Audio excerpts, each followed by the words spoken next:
A battle like this should have been impossible, because the attackers weren't supposed to see. At 3 a.m., a medieval army wakes to chaos.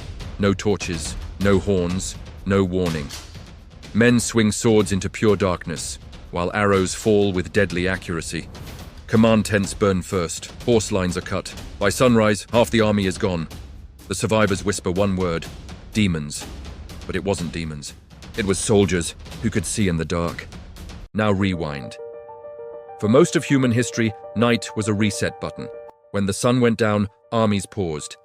Not because they were polite, because darkness destroys control. You cannot maintain formation if you cannot see your shield wall. You cannot relay orders if banners vanish into blackness. And once formation breaks in ancient warfare, panic spreads faster than steel. Night wasn't just inconvenient. It was dangerous for both sides. So what happens if one side breaks that rule? Imagine 800 Roman legionaries equipped with modern night vision goggles. No guns, no radios, no drones. Just the ability to amplify moonlight and turn darkness into a glowing green battlefield. Not daylight clarity, but enough. Enough to march without torches. Enough to see guards before guards see them. Enough to choose when battle begins, and choosing when battle begins is power. The first impact would not be tactical, it would be psychological. Ancient soldiers were deeply superstitious. An invisible enemy attacking at 2 a.m. feels supernatural. You hear footsteps but see no bodies. Your friend falls beside you and you never saw the blade. Rumors spread faster than messengers. They see in the dark, they are cursed. The gods favor them! Morale cracks before armor does. And morale was everything in pre-modern warfare. Most deaths did not happen in the clash, they happened during the rout. Once men run, structure collapses, units dissolve, cavalry hunts. So yes, the first few campaigns would be devastating. Night raids on supply camps, silent repositioning under starlight, commanders assassinated before dawn, entire armies sleeping in exhaustion because they no longer trust the night. It looks unstoppable. But here's the first fracture.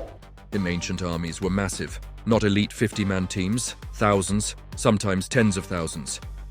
If only 800 have goggles, what about the other 5,000? Now you have two realities on the same battlefield.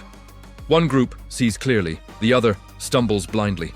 One unit advances confidently, another hesitates. A nervous soldier lights a torch, and bright light can reduce visibility for nearby night vision users. Confusion spreads instantly, and confusion inside your own ranks kills faster than the enemy. Now, raise the stakes. Night vision runs on batteries. Batteries are supply. Supply wins wars. Ancient campaigns lasted months. Armies marched through mud, rain, dust, and heat. Electronics are fragile. Lenses crack. Moisture corrodes. There are no repair depots in 900 AD. No spare parts caravans manufacturing replacements. Once a device breaks, it stays broken. Every extra battery adds weight. More weight slows marches. Slower marches strain food supply. Slower armies are easier to track. The very advantage that gives you dominance at night makes you logistically heavier by day. And here is where the internal tension explodes.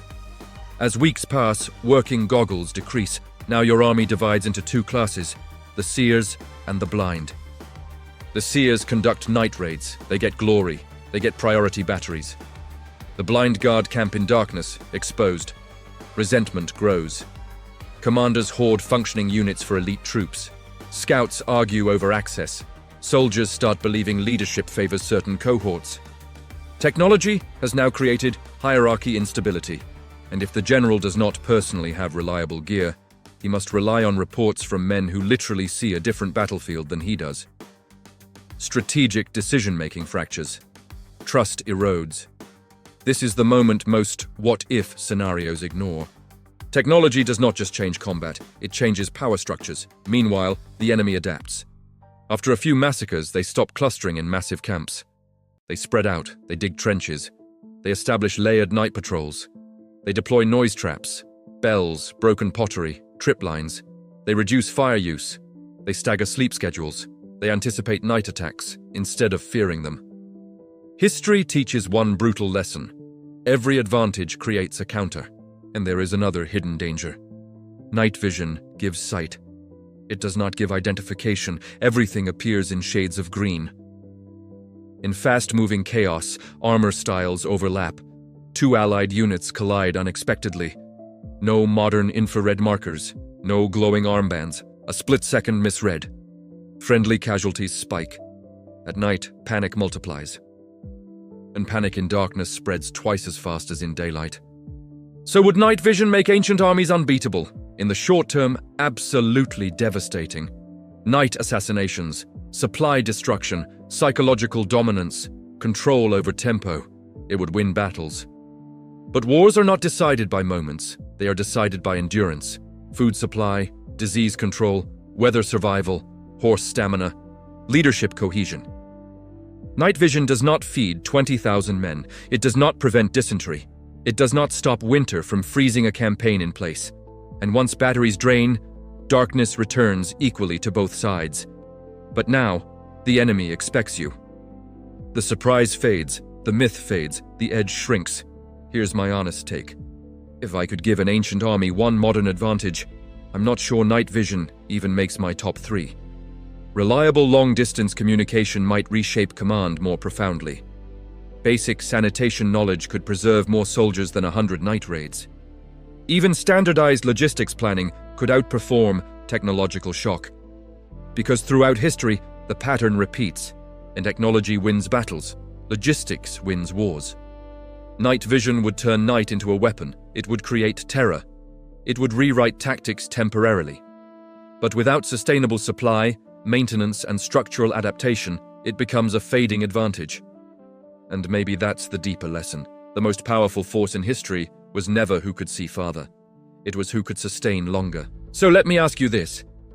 If you could give an ancient empire exactly one modern tool, no firearms allowed, what would actually change history?